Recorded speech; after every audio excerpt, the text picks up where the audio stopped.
Hi guys, welcome back to Ashok explains. Graduation complete చేశాక కాంపిటేటివ్కి prepare అవ్వాలనుకునే చాలా మంది స్టూడెంట్స్కి ఒక మేజర్ కన్ఫ్యూషన్ ఉంటుంది. సెంట్రల్ ఎగ్జామ్స్ ప్రిపేర్ అవ్వాలో ఆర్ స్టేట్ ఎగ్జామ్స్ ప్రిపేర్ అవ్వాలా అని. ఈ రోజు వీడియోలో నేను క్లియర్గా ఎక్స్ప్లెయిన్ చేస్తాను డిఫరెన్స్ ఏంటి, ఏది బెటర్ అని. టాపిక్లోకి వెళ్ళే ముందు ఈ వీడియో ఓపెన్ చేసి చూస్తున్నావు అంటే ఎంతో కొంత ఇన్ఫర్మేటివ్గా ఉంటుందని అనుకుంటావు కదా, సబ్స్క్రైబ్ చేసుకో. ఇలాంటి వీడియోస్ 100లో నేను ముందుకు తీసుకొస్తాను. And also daily Hindu news పేపర్లో వచ్చే ఎడిటోరియల్ చాలా మందికి ఎలా చదవాలో తెలియదు. ఆ ఎడిటోరియల్లో వచ్చే టాపిక్ని కంప్లీట్గా ఎక్స్ప్లెయిన్ చేసి 4 to 5 minutesలో వీడియో చేసి మీ ముందు పెడతాను. ఇంట్రెస్ట్ ఉంటే ఒకసారి కామెంట్స్లో చెప్పండి. ఓకే, టాపిక్లోకి వెళ్ళిపోదాం.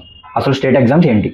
Exams like Group 1, Group 2, Group 3, Group 4, SI, police constable, village or ward secretariat posts, TTC exam for teachers, state level engineering or administrative posts, వీటిని state public service commission conduct చేస్తుంది. So state government exams prepare అయితే ఏమవుతుంది? Syllabus state focused ఉంటుంది. State budget మీద vacancies depend అయి ఉంటాయి. Main important thing, notifications రెగ్యులర్గా వదలరు. సమ్ టైమ్స్ వదిలిన నోటిఫికేషన్స్ క్యాన్సిల్ అయిపోతూ ఉంటాయి. సరే, దాని గురించి డీటెయిల్డ్గా కంపేర్ చేసి తర్వాత మాట్లాడదాం. ఇప్పుడు సెంట్రల్ ఎగ్జామ్స్ ఏంటి? సెంట్రల్ ఎగ్జామ్స్ అన్ని ఒకే బోర్డు కండక్ట్ చేయదు.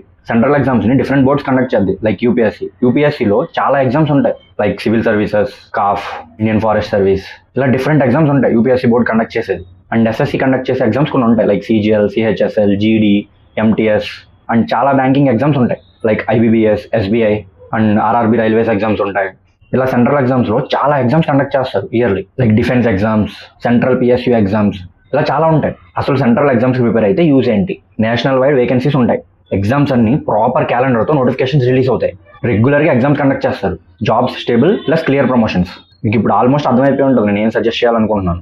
Why more probability in central exams? Central ఎగ్జామ్స్లో స్టూడెంట్స్కి చాలా ఛాన్సెస్ ఉంటాయి. 1 yearలో 5 to 6 డిఫరెంట్ ఎగ్జామ్స్ ట్రై చేయొచ్చు. మీకు అనిపించవచ్చు ఏ ఎగ్జామ్కి ప్రిపేర్ అయినా సక్సెస్ రేట్ సేమ్ గానే ఉంటుంది కదా అని.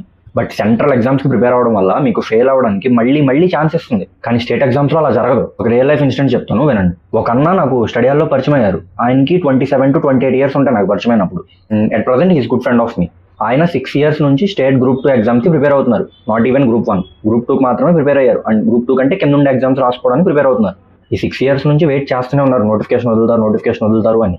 లక్కీలీ లాస్ట్ ఇయర్ నోటిఫికేషన్ వదిలేరు. ఆయన ఎగ్జామ్ రాశారు, బట్ అన్ఫార్చునేట్లీ ఫెయిల్ అయ్యారు. ఇప్పుడు ఏంటి? ఏదో ఒక చిన్న జాబ్ చూసుకొని వెళ్ళిపోయారు. ఎందుకంటే he already gave 6 to 7 years for this exam. But central ఎగ్జామ్స్కి ప్రిపేర్ అయిన వాళ్ళ ఫ్రెండ్స్లో చాలా మంది ఏదో ఒక చిన్న గవర్నమెంట్ జాబ్ క్లియర్ చేసుకుని పీస్ఫుల్గా వాళ్ళు టార్గెట్ చేసిన ఎగ్జామ్కి ప్రిపేర్ అవుతున్నారు. ఎందుకంటే ఫైనాన్షియల్ టెన్షన్ ఉండదు, సొసైటీలో ప్రెషర్ ఉండదు, జాబ్ లేదు అని. సెంట్రల్ ఎగ్జామ్స్లో vacancies are higher, exam calendar పర్ఫెక్ట్గా ఉంటుంది, జాబ్ సెక్యూరిటీ ఉంటుంది, and also same preparation time. ఈ కష్టపడేదో దానికే కష్టపడవచ్చు కదా. 1 preparation, multiple chances. So what should a student choose? Simple logic. We want more opportunities, more probability, more attempts, then central exams are better. అలా అని state exams రాయొద్దు అని నేను అనట్లేదు. Central ఎగ్జామ్స్కి ప్రిపేర్ అవుతూనే స్టేట్ ఎగ్జామ్స్ అటెంప్ట్ చేయండి. Same syllabus కదా, state syllabus కొంచెం కవర్ చేసుకుంటే సరిపోతుంది. అండ్ ఆల్సో అవి రెగ్యులర్గా నోటిఫికేషన్ వదలట్లేదు. సెంట్రల్ ఎగ్జామ్స్కి ప్రిపేర్ అవుతూ సైడ్లో స్టేట్ ఎగ్జామ్స్ రాసినా ప్రిపరేషన్ ఓవర్లాప్ అవుతుంది. ఫైనల్ కంక్లూషన్, నా సజెషన్ అయితే క్లియర్ గైస్. గ్రాడ్యుయేషన్ తర్వాత కన్ఫ్యూజ్ అవ్వాల్సిన పనే లేదు. Central exams gives you more chances, more attempts, more future security. But ultimately your interest plus your goal decides your path. ఈ video ఇంతే guys. ఏమైనా డౌట్స్ ఉంటే ఇన్స్టాగ్రామ్కి వచ్చేయండి, అక్కడ మాట్లాడుకుందాం. అండ్ కొత్తగా నేను ఒక టెలిగ్రామ్ ఛానల్ క్రియేట్ చేశాను. అక్కడ డైలీ అప్డేట్స్ అండ్ కరెంట్ అఫైర్స్కి సంబంధించి సబ్జెక్ట్ రిలేటెడ్ క్వశ్చన్స్ ఏమైనా ఉంటే అక్కడ నేను పోస్ట్ చేస్తాను. ఎవరికైనా ఇంట్రెస్ట్ ఉంటే జాయిన్ అవ్వండి. లింక్ బయోలో ఉంటుంది, ఒకసారి చెక్ చేయండి. If you found this video useful, please like, share and subscribe to Ashok explains. Thank you.